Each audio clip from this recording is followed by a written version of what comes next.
Cela fait maintenant plus de 250 ans que la maison Targaryen a la main mise sur le continent de Westeros. De nombreux suzerains se sont succédés depuis le trépas du conquérant. Les dragons qui leur avaient permis de s'emparer de ce territoire ont disparu depuis de nombreuses années. La gloire, le prestige et le respect qui incombent aux Targaryens sont en déclin.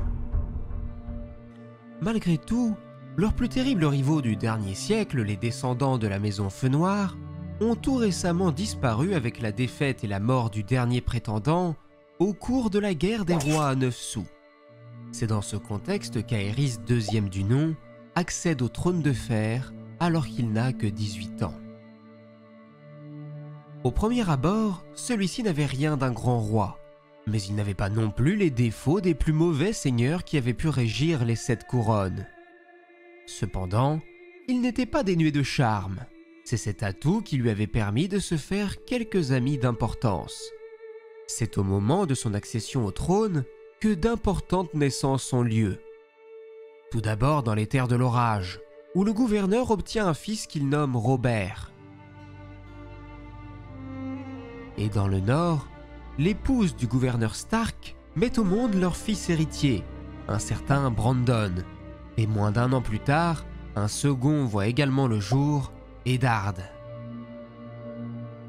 Le roi, quant à lui, avait d'ores et déjà pu assurer la survie de sa dynastie avec son propre fils, Rhaegar, qu'il avait pu avoir suite à son union avec sa sœur Rhaella. La question de la descendance était primordiale pour la maison au dragon tricéphale, car les événements et les tragédies récentes avaient considérablement réduit leur nombre. Aerys était donc destiné à de grandes choses. En montant sur le trône aussi jeune, on pouvait s'attendre à ce que son règne soit au moins aussi long que celui du grand roi Jaehaerys. C'était également le désir d'Aerys, qui voulait qu'on se rappelle de lui comme du plus grand roi de Westeros. À sa mort, disait-il, on se souviendrait de lui comme d'Aerys le Sage, ou mieux encore, comme Aerys le Grand. L'un de ses plus récents prédécesseurs avait été le roi Aegon V. Il n'avait pas laissé ses contemporains indifférents. Celui-ci avait tenté d'instaurer de nouvelles réformes, notamment à destination du petit peuple, et s'était toujours évertué à s'entourer d'hommes de confiance, bien conscient de ce à quoi ressemblait réellement le monde à l'extérieur de l'enceinte du Donjon Rouge. Parmi tous ces nobles seigneurs et chevaliers vétérans toujours présents à la cour, Aerys décide de n'en conserver aucun, préférant à la place s'entourer de gens de sa propre génération. Son premier acte est donc de nommer un homme qui a récemment fait parler de lui après avoir annihilé 2 maisons qui s'étaient opposées à lui. Un certain Tywin Lannister, alors seulement âgé d'une vingtaine d'années, ce qui allait faire de lui la plus jeune main que le royaume n'avait jamais connue.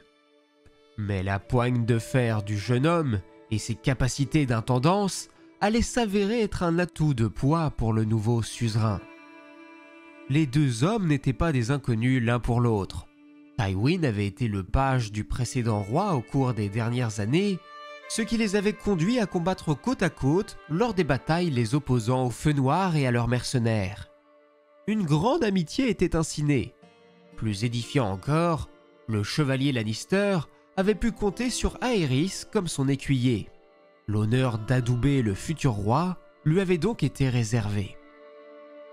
Aerys et Tywin formaient une paire intéressante à étudier. Le jeune roi ne manquait pas de fougue et de projets grandiloquents pour le royaume.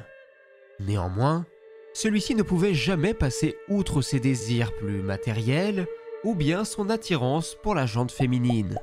Les rumeurs allaient même bon train concernant le nombre de maîtresses qu'il aurait pu avoir. Toutefois, celui-ci se lassait vite et il était rare qu'une femme autre que son épouse passe plus d'une quinzaine de jours dans sa chambre. Parmi ses projets loufoques, le roi espérait pouvoir définitivement conquérir les degrés de pierre, cette région du royaume qui échappait à leur contrôle depuis des siècles, notamment à cause de l'influence de nombreux pirates ainsi que celle des cités libres. Tout comme une visite dans la capitale du gouverneur du Nord avait pu éveiller son intérêt pour cette région, au point de lui faire considérer la possibilité de faire ériger un second mur à 100 lieues au nord du mur existant pour s'emparer du territoire intermédiaire.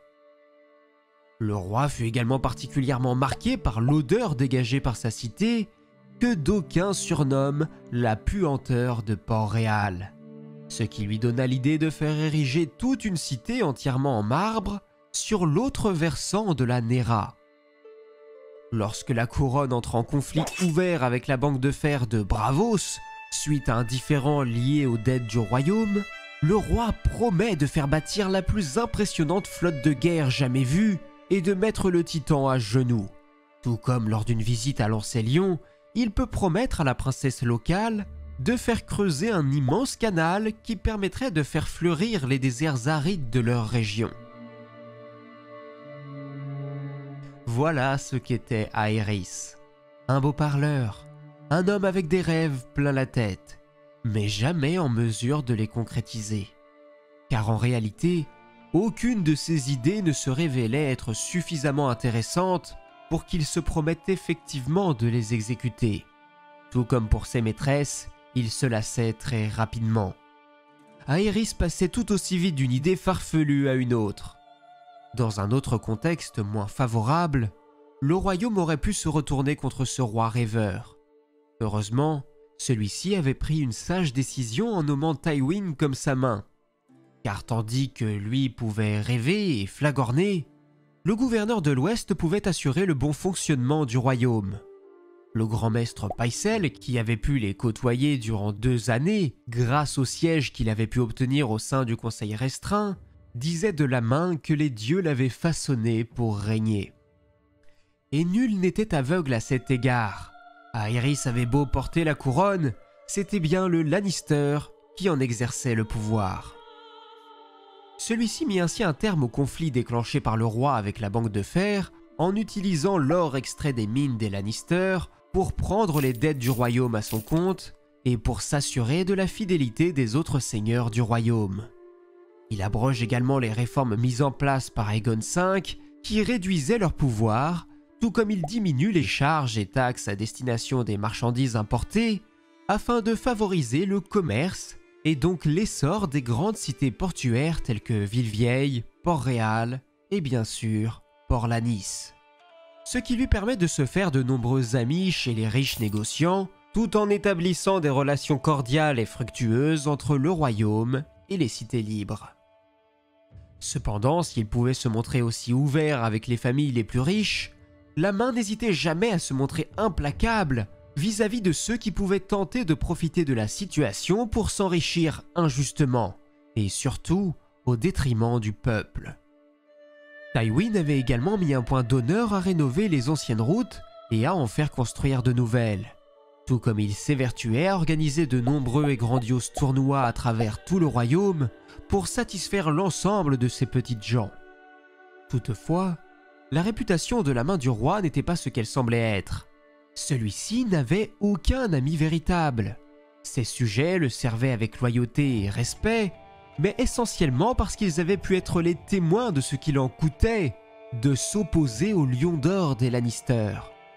On disait de Tywin qu'il n'avait pas d'humour, ni de pitié, et qu'il faisait encore moins preuve de souplesse.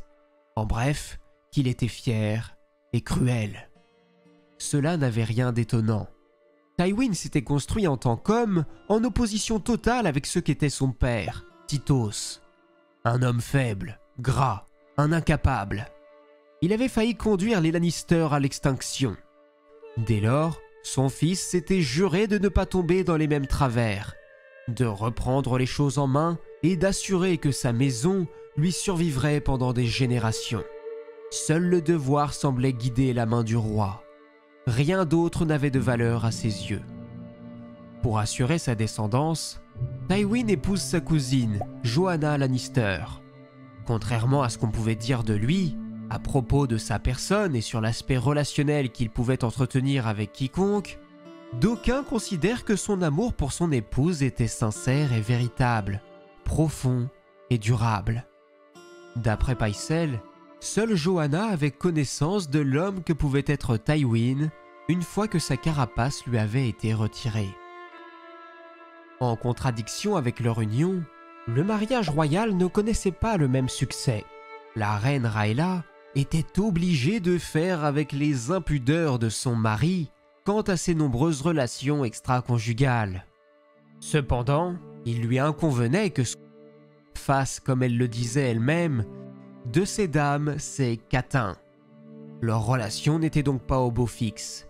D'autant plus qu'après avoir tout de même accompli pas moins de 7 accouchements, aucun de leurs bébés n'avait survécu plus de 6 mois, ce qui déplaisait particulièrement au roi, dont on commençait à douter de sa capacité à engendrer une descendance. Bien sûr, comme on peut facilement l'imaginer, il était inconcevable de croire pour le roi que le problème puisse venir de lui. Très rapidement, des soupçons commencent donc à l'envahir vis-à-vis de son épouse qui, d'après lui aurait été infidèle, et que par conséquent, aucun de ses enfants mort-nés n'était de lui. Cela ne pouvait donc être que des bâtards indignes de lui succéder. Il prend donc une décision étonnante qui consiste à faire enfermer son épouse dans la citadelle de Maegor, tout comme il s'apprêtait également à engager 2 septas afin qu'elle dorme aux côtés de la reine pour veiller au respect des vœux de cette dernière. Quoi qu'il en soit, Tywin, de son côté, a la chance de voir sa femme mettre au monde des jumeaux en l'an 266, une fille et un garçon, Cersei et Jaime. Ces naissances ne font qu'exacerber les tensions déjà croissantes entre le roi et sa main, Aerys se montrant désormais ouvertement jaloux vis-à-vis de celui qui avait été son bras droit, ce qui lui aurait même fait dire qu'il n'avait pas épousé la bonne femme. Toutefois, il fait quand même envoyer le poids des enfants en or comme présent, tout en ordonnant à Tywin de les faire venir à la cour ainsi que leur mère dès que la chose serait possible. Même si le gouverneur de l'Ouest continuait de jouer son rôle à la perfection, il devenait clair pour l'ensemble des seigneurs que la relation amicale qu'il avait pu entretenir avec le seigneur de Westeros n'était plus. Là où Aerys se rangeait jadis toujours derrière l'avis de Tywin, peu importe le sujet, celui-ci se montrait dorénavant plus récalcitrant. Les tensions et avis divergents étaient devenus monnaie courante, et à de maintes occasions, le roi fait le choix de s'opposer frontalement aux recommandations apportées par celui qui avait été son plus fidèle serviteur. Pour prendre un exemple plus parlant, nous avions évoqué plus tôt l'allègement des taxes portuaires décidées par Tywin, qui avait favorisé l'essor des cités qui y étaient liées et l'enrichissement de nombreux négociants. Eh bien, le roi Aerys décide de lui-même de doubler voire de tripler les taxes, ce qui provoque la colère des marchands qui viennent même s'en plaindre directement au pied du trône de fer, où le roi a le culot de rejeter la faute sur sa main avant de revenir à la situation initiale pour s'attribuer tous les mérites de cette décision. Le fossé qui opposait les 2 hommes de pouvoir ne cessait donc de se creuser. Au terme d'une ultime provocation du roi qui s'était ouvertement moqué de son épouse, Tywin voulut rendre sa charge afin de retourner à Castral Rock, ce que le roi lui refusa. Or, il était devenu clair que les 2 hommes ne pourraient jamais plus se réconcilier. Mais Aerys était encore conscient qu'aucun homme vivant ne pourrait remplir la fonction occupée par Tywin mieux que lui. Et même s'il le détestait désormais, il avait désespérément besoin de ses services. Il allait donc s'amuser à poursuivre ses humiliations et camoufler à son égard, certainement afin de déterminer jusqu'où il pourrait tirer la corde. Mais Tywin était un homme de devoir. Il allait donc poursuivre ses travaux et accomplir sa tâche du mieux qu'il le pouvait, tout en étant persuadé qu'à l'extérieur des murs de la capitale, tous étaient bien conscients de qui était véritablement le détenteur du pouvoir des 7 couronnes et de qui était le fou du roi. Cependant, lorsqu'en l'an 273, Lady Joanna décède tragiquement en mettant au monde leur 3e enfant, qui se révèle en plus être un nain difforme avec une tête énorme et des yeux vairons, le roi ne peut pas s'empêcher de dire que sa main avait enfin été châtiée par les dieux à cause de son arrogance, que ces derniers lui avaient arraché une belle fleur des mains, Lady Joanna, pour lui donner à la place un monstre, se dénommer Tyrion, pour qu'enfin Tywin apprenne l'humilité. La nouvelle des dires du roi finit inévitablement par atteindre Castral Rock. Malgré son deuil, Tywin ne laisse rien savoir de ses émotions. Il allait continuer d'exercer son rôle demain, et c'est bien là tout ce qui comptait réellement. Tandis qu'Aerys, de son côté, succombait de plus en plus à la folie, prêtant oreille à la moindre rumeur ou au moindre bruit de couloir, offrant des sommes absolument folles à des personnalités peu recommandables, afin d'être mis au courant de la moindre information, qu'elle soit réelle ou inventée. Plus le temps passait, et plus le roi semblait perdre le sens de ce qu'était la réalité. Une confusion et une paranoïa que nombre de serviteurs du royaume paient au prix fort. C'est par exemple le cas du chevalier Ilyn Payne, qui aurait eu le malheur, dit-on, de déclarer que Tywin était le véritable seigneur du royaume, ce qui aurait poussé le roi à ordonner qu'on lui tranche la langue. Lorsque la reine Rhaella met au monde un nouvel enfant, Jaehaerys, et que celui-ci paraît être en bonne santé, Aerys semble redevenir celui qu'il était jadis. Malheureusement, le mauvais sort emporte de nouveau son enfant dans l'autre monde, ce qui fait replonger le roi dans sa folie. Désespéré et accablé par le chagrin, il fait décapiter la nourrice de l'enfant qu'il juge comme responsable du trépas de ce dernier. Mais cette condamnation à mort ne suffit pas à atténuer sa rage. Il fait également torturer de nombreux serviteurs qui l'accusent d'avoir joué un rôle dans la mort de son fils. Ce deuil fait définitivement disparaître l'amour qu'Aerys pouvait porter aux femmes, et à partir de ce jour-là, celui-ci ne partage sa couche qu'avec son épouse légitime. Ce qui s'avéra être une bonne chose, car moins d'1 an plus tard, la reine met enfin au monde un enfant qui est véritablement en bonne santé. Le roi obtient alors enfin ce deuxième fils qu'il attendait tant. Le prince Viserys naît en l'an 276 après la conquête. La succession, déjà bien assurée par le prince Rhaegar, désormais âgé de 17 ans, se confortait avec la naissance de son petit frère.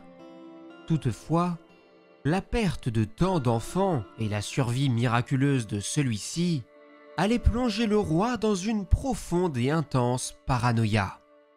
La reine et son fils n'allaient plus pouvoir être approchés par quiconque, à l'exception bien sûr des chevaliers de la garde royale, les seules personnes en qui le roi avait véritablement confiance. Et pour ce qu'il en est des cadeaux envoyés à la capitale de la part de toutes les grandes familles, le roi les fit simplement brûler, de peur que certains soient ensorcelés ou pire encore maudits. Ces angoisses le poussèrent même à employer un goûteur pour s'assurer que les seins de la nourrice chargée d'allaiter l'enfant n'étaient pas enduits de poison. Pour célébrer la naissance du prince, la main du roi organise un grand tournoi à Port-Lanis, où tous peuvent être les témoins de la richesse de la maison du lion. Le roi pense d'abord à refuser cette invitation avant de se raviser. En revanche, sa conjointe et son fils resteraient quant à eux à Port-Réal. Le roi eut alors le plaisir de voir son fils Rhaegar désarçonner la majorité de ses concurrents, y compris le talentueux Barristan Selmy, chevalier de la garde royale. La victoire finale revint à l'un de ses frères d'armes, Sir Arthur Dayne, celui que l'on surnommait l'épée du matin. Aerys étant dans de bonnes dispositions, Tywin profite de ce moment pour avancer l'idée d'un mariage entre sa fille Cersei et le prince héritier du royaume Rhaegar. Une proposition que le roi rejette brutalement, rappelant ainsi à Tywin qu'il était certes un bon serviteur, mais qu'il n'était que cela. De la même manière, il refuse au fils de sa main, Jaime, le droit de servir le prince héritier comme écuyer, un honneur qu'il décide d'offrir dans les jours qui suivent à tout un tas d'autres garçons, pour amplifier le sentiment d'humiliation qu'il avait infligé à son serviteur.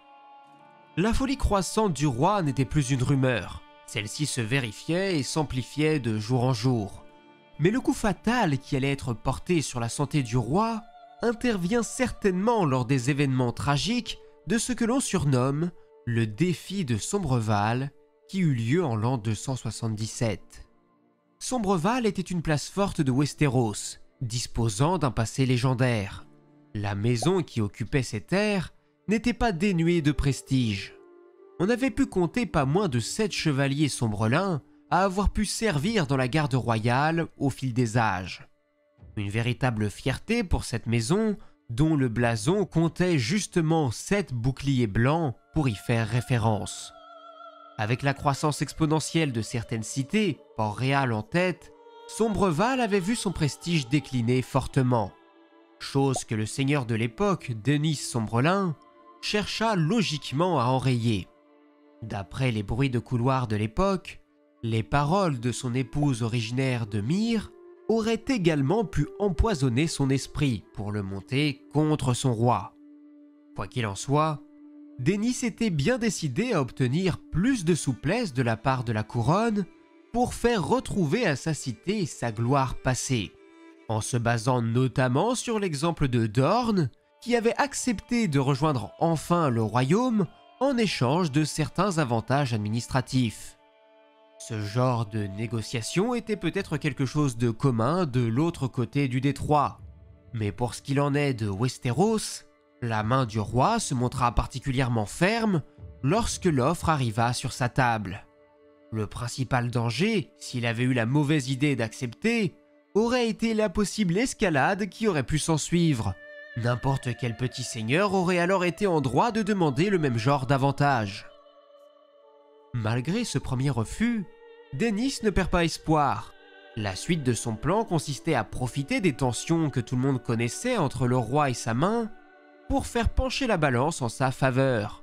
Pour attirer l'attention, il commence par refuser de payer ses impôts avant de demander au roi de venir personnellement le rencontrer dans sa forteresse pour qu'il puisse entendre ce qu'il avait à lui dire.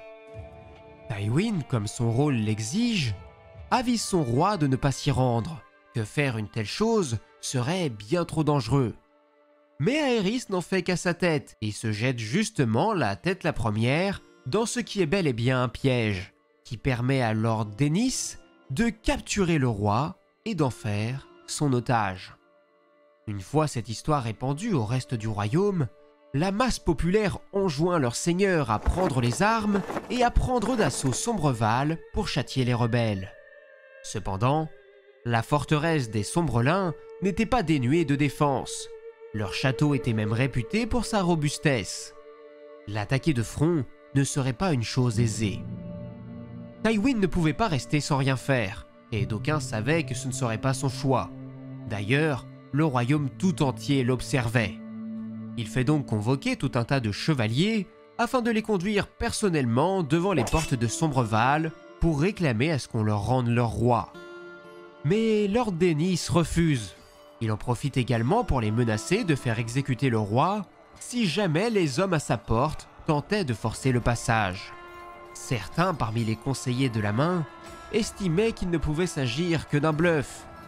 Mais Tywin n'était pas prêt à courir le risque. Il décide donc d'organiser un siège autour de la forteresse, que ce soit sur la terre, mais également sur la mer.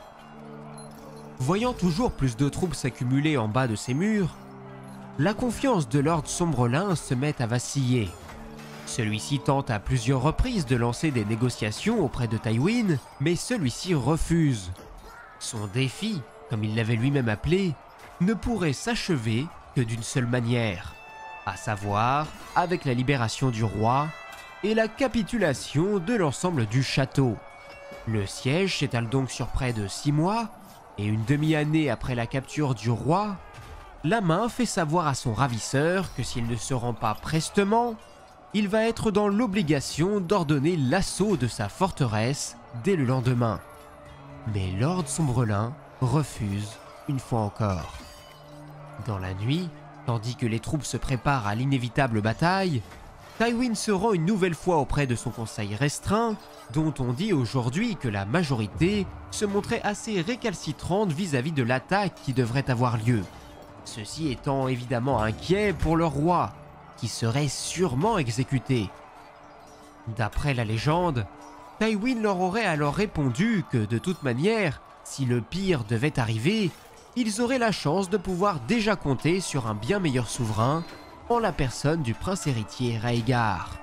Toutefois, la main reçut quand même une demande un peu particulière et qui s'avérerait salvatrice, celle du chevalier de la garde royale, Barristan Selmy. Désireux d'éviter de conduire autant d'hommes à la mort, il propose à la main de se rendre lui-même seul au château et de s'y infiltrer pour tenter de délivrer le roi. Ce que Tywin accepte en lui laissant toute la nuit pour tenter de mener à bien son opération. Une mission qui rencontre donc un franc succès, car Barristan était parvenu à escalader les murailles avant de se déguiser en mendiant, ce qui lui a permis d'infiltrer le donjon où il a pu effectivement retrouver son roi et le délivrer avant de livrer combat et de se défaire de pas moins de 3 adversaires. Une fois les écuries atteintes, le chevalier monte sur sa monture avec le roi à ses côtés pour s'enfuir jusqu'au camp des assaillants. Au petit matin, le roi étant désormais libéré, Denis Sombrelin se sait condamné. Il n'avait plus qu'à se rendre, ce qu'il fait, accompagné de toute sa famille, mais il était très loin d'imaginer à quel point le roi avait prévu de se venger. Celui-ci commence par ordonner la mise à mort de tous les Sombrelins, hommes, femmes comme enfants, mais également les oncles, les tantes et même les membres de la belle famille.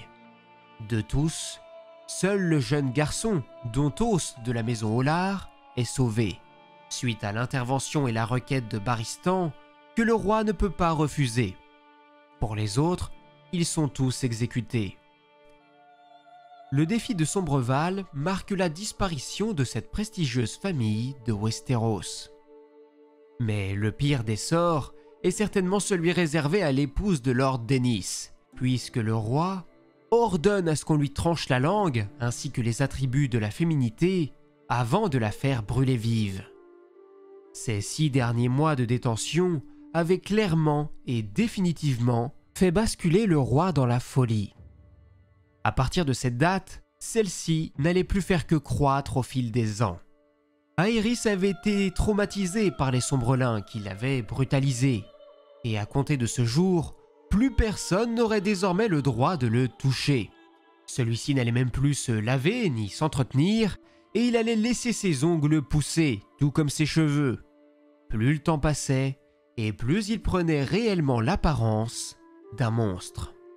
Pire encore, les jugements qu'il pouvait rendre depuis le trône de fer se montraient toujours plus cruels et ignobles. Une fois de retour dans la capitale, le roi s'enferme dans le donjon rouge, annonçant qu'il n'en sortirait plus jamais, afin de demeurer en sécurité entre ses murs.